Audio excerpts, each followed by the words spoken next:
आगामी सिंहस्थ कुंभमेळ्याच्या बोधचिन्हाचं मुंबईमध्ये मुख्यमंत्री देवेंद्र फडणवीसांच्या हस्ते अनावरण करण्यात आलं। मात्र यावर आता काही साधू महंतांकडून नाराजी व्यक्त केली जाते।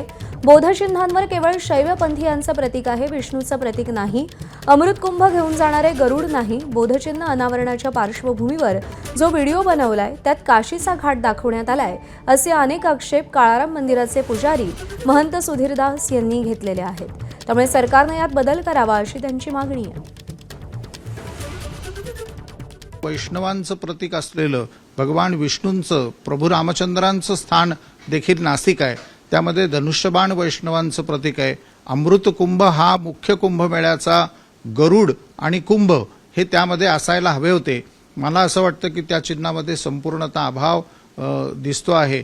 तर या लोगोमध्ये मी सन्माननीय मुख्यमंत्री यांना विनंती करतो की आपण पुन्हा याचा रिव्ह्यू घ्यावा आणि वैष्णवांचं देखील प्रतिनिधित्व असलेलं त्या चिन्हामध्ये कुंभमेळ्याचं प्रामुख्याने गरुड आणि अमृत कुंभ असलेलं किंवा धन्वंतरींच्या संदर्भात असलेलं चिन्ह त्यामध्ये समाविष्ट असलं पाहिजे अशी मी या ठिकाणी विनंती करतो।